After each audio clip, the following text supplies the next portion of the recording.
Ahead of Brady's return to Foxborough on Sunday, a new book is looking back at the quarterback's impressive run here in New England and how the split between him and the Patriots actually went down. Joining me now is author of It's Better to Be Feared, Seth Wickersham, along with WBZ sports writer Mike Hurley. Thank you both for joining us this morning. Thank you. So, Seth, I want to start with you. There are multiple sides to every story, of course. Some make Belichick look good or present Brady or Kraft in a positive light. So how do you weigh all of that when it comes to Tom's departure? Oh, that's a great question. I think that, so much is known about it. And I think that, the best all of us can do is try to add some details that might be new. But at the end of the day, I think that from the time that New England beat Atlanta in the Super Bowl, things just changed in the building. And Tom wanted a contract that would, they had just accomplished history, 5 Super Bowls together. And Tom wanted a contract that would take him into his stated goal of playing until he was in his mid-40s. And the Patriots were just resistant to do that. And, Tom Brady had said, I want to retire as a Patriot. And Robert Kraft had said, I want him to retire as a Patriot. And they were just never able to come to terms with it. And in August of 2019, it really came to a head. And Tom Brady considered walking out of camp in protest because contract negotiations were going so poorly. He ends up signing what was announced as a 2-year deal, but was really a 1-year deal with an out at the end of the season. And as he said publicly, he knew that his time in New England was done. Within a day of announcing that contract extension, he and Gisele Bündchen put their house here in Boston up for sale. And I think that more than anything kind of signaled what he knew privately. And that's what that 2019 was going to be his last year in New England. Seth, I wanted to ask you because, it's always Belichick, Brady, Kraft, and those are the 3 most important players always. But I'm curious where Alex Guerrero weighs into that and just the treatment that he ended up getting when it was the 2017 season. And we saw in Tom versus time, they had to do their pregame massages up in a suite, which I don't think was an accident. How big of a factor was he in that relationship coming apart? Yeah, I think he mattered. I do think the contract was the biggest thing, but there's no question that I think that Tom Brady wanted to be more than just a quarterback. And he wanted to take these 20 years of astounding football knowledge that he had accumulated and be able to have influence and impact in other parts of the organization. And, I think that he was treated differently in New England than most people. I think that's common knowledge, but it was still Bill's show. And you look at how things have turned out in Tampa. Alex Guerrero has an office at the Tampa Bay Bucks building, and he got a Super Bowl ring. And just compare that back to 2017 when I reported and others reported, the problems that they were having with Alex Guerrero kind of in the middle of it all, and which culminated in that Boston Globe report that, Bill Belichick had severely curtailed Alex Guerrero's access around the team. And another thing, it was in the excerpts that came out the other day, and you had written about it before, which to me is the most unbelievable part of it, is that Bill Belichick having a pleasant, strong relationship with Commissioner Roger Goodell.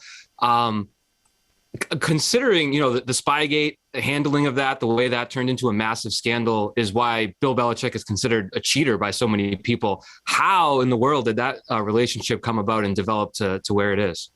It was fascinating because it not only developed, but it developed during Deflategate when Roger Goodell was public enemy number 1 in all of New England.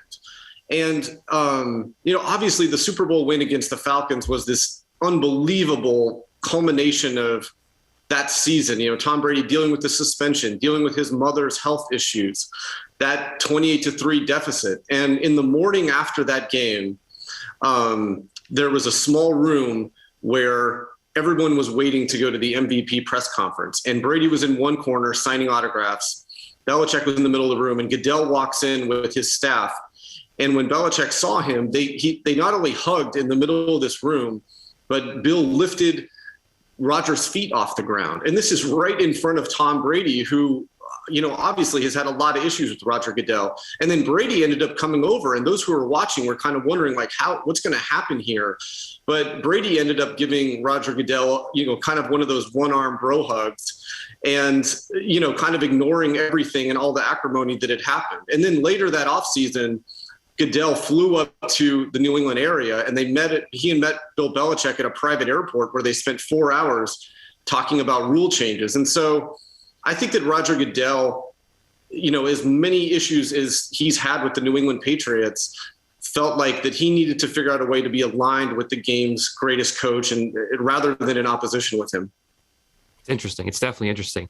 As for Brady and Belichick, they've both, when asked about, tidbits that have come out through the years, they've gotten a little prickly about it. Obviously, Belichick the other day answered to that. Do you think they'll ever come out and talk about it, publicly? And if so, how do you think that'll be? And, do you, considering how they've been asked about it, and they're always going to be asked about it, are you kind of surprised that they all declined to speak on the record to answer to some of the things that come up? I think that they're very different people. And I think sometimes they can have interactions and each of them take away different things from it. I reported in the book that on the night that Brady told Robert Kraft that he was going to leave the Patriots and not re-sign, that he wanted to tell Bill Belichick in person. Bill was unavailable, and so they ended up doing it on the phone. And Brady had later told a friend that, he thought that was telling of the state of their relationship.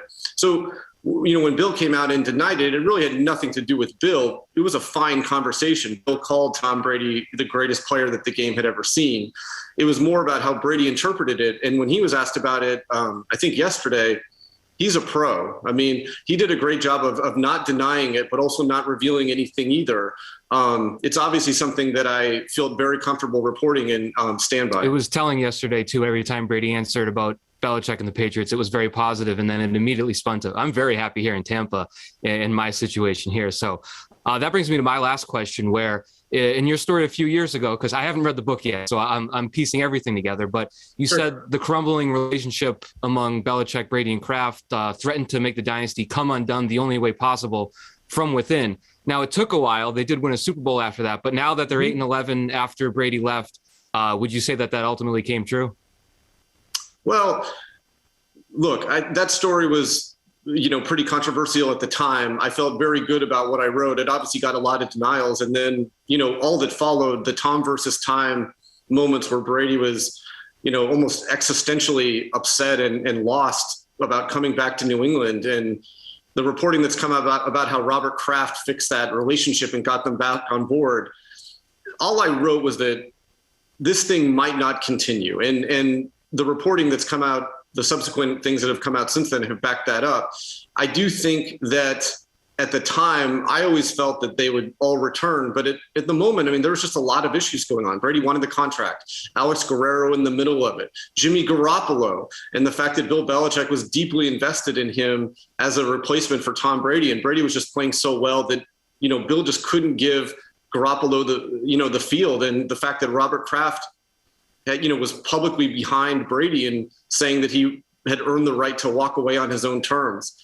And I think that what I write about in the book is how these two men, Tom Brady and Bill Belichick, achieved the greatness that they did and what the costs of that were. And it's really something that I just spent a lot of time on trying to figure out what were the keys to their greatness. And I'm not sure how much time we have left, but I'll just share one little anecdote. Tom Brady loves talking about his mental toughness. And at Michigan, he had his counselor, Greg Harden. And I have this great scene that I love in the book where Brady's about to transfer and he's told Lloyd Carr that he's leaving Michigan. He's going to go home to Cal. And he tells Greg Harden, I'm leaving. And what does Greg Harden do? He starts laughing at him. And he says, you want to leave? You haven't done anything here. Nobody's going to care if you leave. You want to leave? Go ahead. And Brady, of course, woke up the next morning and decided that he was going to stick it out. And Brady's mental toughness is something that we've all seen play out on the field. And I tried to find those little moments like that help build that and kind of do justice to what a great player that he is. And I tried to do the same with Bill Belichick. Brianna here. Final question for you.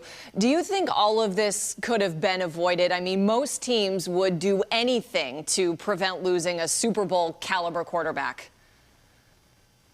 Yeah, I think that if after the Falcons Super Bowl, they had just signed Tom Brady to a 5-year contract, so much acrimony could be averted. And I think that that's where Robert Kraft comes in a little bit. I think that he did a phenomenal job, and he'll probably get into the Hall of Fame because of this, because he was able to keep the band together. And it doesn't mean it didn't come without challenges at the times, managerial challenges.